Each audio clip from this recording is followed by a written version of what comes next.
अस्सलाम वालेकुम my YouTube family, कैसे हैं आप सब लोग। उम्मीद करती हूँ बिल्कुल ठीक ठाक होंगे। तो हमारी जो गोल्डकिन की सच्ची कहानी थी, आज मैं आपको उसका पार्ट नंबर 4 बताऊंगी। सलीम का दोस्त जिसकी पकड़ बहुत ज़रूरी थी, वो पास वाले गांव में छुपा था। पुलिस ने उसको पकड़ लिया, फिर उससे पूछताछ के लिए उसे पकड़ लिया। उसने बताया कि हम 4 जब कोई औरत की मैयत आती थी तो हम उस रात बहुत मज़े करते थे। पहले बहुत नशा करते थे, बाद में हम अपने काम को अंजाम देते थे। जबकि उस दौरान सलीम अपने वालिद साहब को नशे की गोलियां देकर सुलाता था।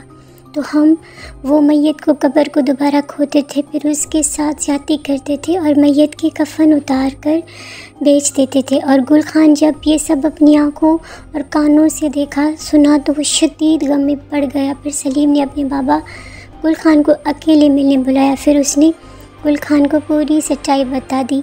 बाबा मुझे माफ़ करना, बाबा मुझे माफ़ करना, बार बार मुसलसल रोता जाता। ये कहता जा रहा था, बाबा मैं नशे की आग में अंधा हो गया था। बाबा आज मैं आपको एक बात बताना चाहता हूँ, बाबा, जो आज तक नहीं बता सका।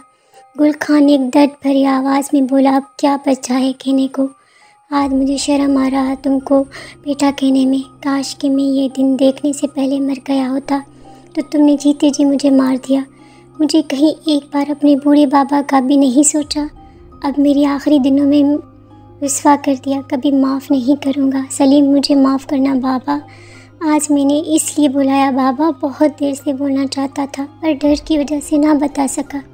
पर बाबा आज ज़रूरी सुनो। बाबा आपने कभी ये नहीं सोचा अम्मा जान की मौत कैसे हुई, लाश घर के बाहर कैसे मिली। गुल खान ये सुनकर एक अजीब सी वहशत भरी निगाहों से देखा सलीम को, जैसे गुल खान के भरोसों नींद के बाद आंख खुल गई, जैसे ज़मीन पैरों तले निकल गई हो।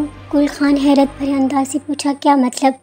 बाबा उस रात जब अम्मा जान घर से बाहर आई तो अंकल नादिर मेरे साथ ज़बरदस्ती कर रहा था। अम्मा जान ने देख लिया, फिर अम्मा जान से ज़्यादती की, फिर उसका गला दबाकर उसको मार डाला। मैं डर गया था बाबा बहुत। फिर अंकल नादिर ने मुझे कहा, अगर किसी को बताओगे तो तेरा और तेरे बाप का भी यही हाल करूँगा।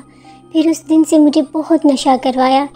गुल खान ये सुनकर बहुत परेशानी की हालत में घर वापस आया और जैसे उसका दिमाग अंदर से सुन्न हो चुका था, वो बहुत रो रहा था। एक तरफ रशीदा कब्र की तरफ देख रहा था। सलीम की बातें दिमाग में रेगिस्तान में घोड़े दौड़ रहे हों। उसके जहन में एक बात थी कि मैंने आज तक इस बात पर तफ्तीश क्यों नहीं की।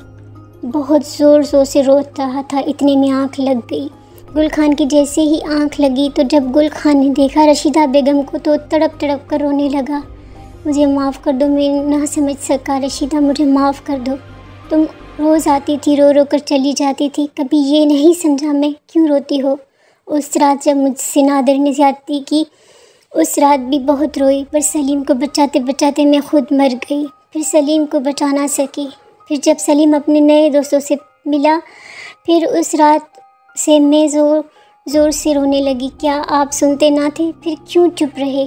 क्यों? फिर जब तुम्हें समझा ना सकी तो मैंने फ़ैसला किया सबको मारने का। हाँ, सबको मैंने मारा है।